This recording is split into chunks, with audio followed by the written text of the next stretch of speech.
Anyways, you know, Mark even threw at his beanie that night, and I caught his crucified beanie. I felt special that night, you know. And as you know, Mark. Yeah. So, anyways, went back that night with my friends and partied, and you know, woke up in the morning. My mom had gone back just for some more tests, and that day, later on that night, I think it was the first time that I wasn't going to go back to the hospital, and so I thought everything was cool, you know. And I called my stepfather and told him I wasn't going to be able to make it, and you know, he was like, "Well, that's cool, son." And then I got a call from my aunt maybe 2 minutes after that. I think she snuck off into the other room, and she said, "You know, you should really get down here because your mom doesn't look too good." And I was like, "What do you mean she don't look too good? She's just in there to get checked, you know."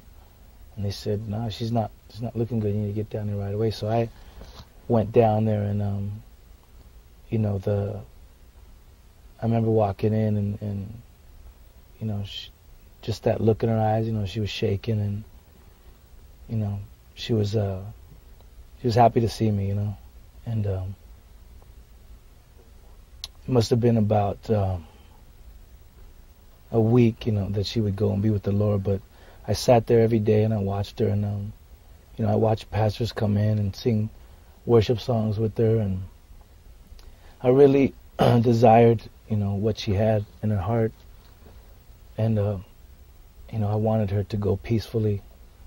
But we were sitting there, and family were coming in at the time, and my mother was a well-loved person, and people were flying in from everywhere to see her, and we're all sitting in the hospital room, and the doctor comes in, and he says, every night he would say, or every day he would say, "Don't be surprised if she goes through the night.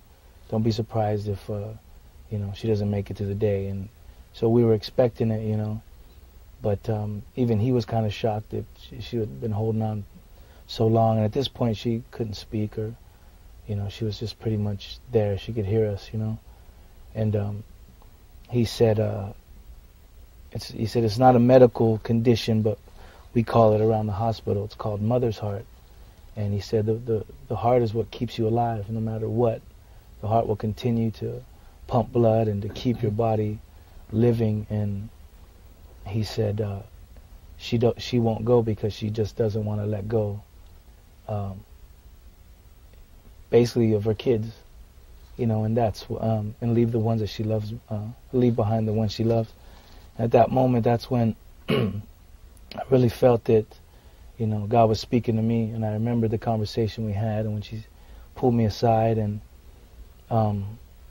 you know, that afternoon, my family basically forced me to leave the hospital and go get cleaned up and take a shower and drive back home, because I had been there all week, you know. And on my way out to the parking lot, you know, I was just, you know, doing my thing, and I finally, you know, just got on my knees in the parking lot, and I asked God if, you know, I said, "Lord, if you take my mom away from me, then, you know, there's either two options for me. That's either I'm going to trust in you and believe that your will is perfect and that you're going to help me to make sense of this, or I'm just going to go the opposite way completely and say the heck with it all and continue to live and do what I want to do and do whatever makes me happy, you know." And but God softened my heart, and I really needed to know why, you know, someone like my mom, and you know, I just wanted to know why. And anyways, I knew the sinner's prayer, you know. I asked that God would forgive me of my sins. I asked that he would come into my life and make things new. And I went home, I showered up, I came back, I went into the hospital room, and then you know, I knelt next to my mom, and you know, I whispered in her ears. I told her to go and be with Jesus, because you know, I was cool. I was gonna be good, you know. And I told her I'd take care of my sisters and my family. And anyways, that day, you know, again, family were coming in, and you know, somebody mentioned getting food somewhere, and you know, someone told me to go get some food, and without thinking, I just jumped in the car with my cousin and my girlfriend at the time, who's my wife, and I remember looking back and telling her, I can't leave, I can't leave. And she goes, no, just, you need to get away. Let's just go for a few minutes. And so we went and got something to eat, and on the way back, I remember seeing one of my uncles who had flown in, just kind of with his head down, shaking his head. And so I knew at that moment. And Wov and I, we got out the car and we ran down the hallway, and everybody was lined up out the hallway trying to be strong. And I remember running down and Wov running behind me, and I walked in, and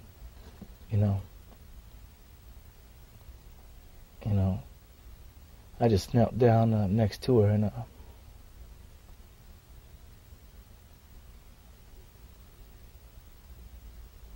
and I was grateful at the time.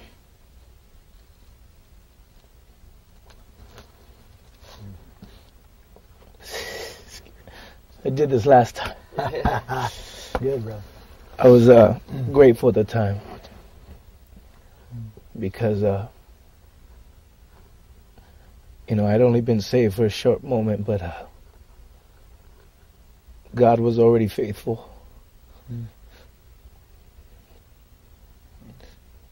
He was already faithful to my prayer I just prayed earlier that day. That He would take care of my mom. And anyways, she went to be with the Lord, and I was thankful. And at that point, I remember going to the funeral and stuff, and I had, went up to my Uncle Noah, who kind of started the whole Jesus chain reaction in the family, and it was during the Mass and stuff, and I leaned over to him and I told him, do you know that I gave my life to the Lord on that day? He says, yeah, I know. So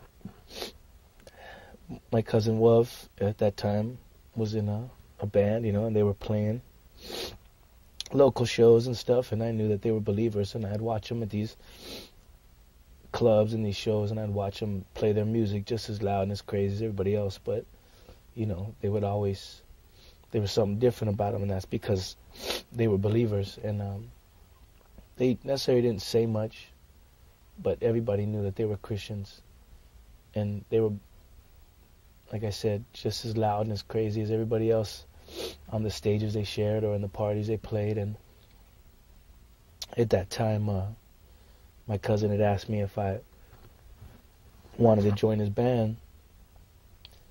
At the time, I didn't know, but he did it because he wanted me to take my mind off of my mom and just do something different. And at that point in time, I had already told all my friends that, I gave my life to the Lord and I made this change, and they all thought I was nuts, but allowed me to do that. And so then I started to give it thought. What do I know about this music? And I'd never been in groups and never tried to do anything like that before, never sang before, maybe rapped a few times with my friends, but I told them I think about it.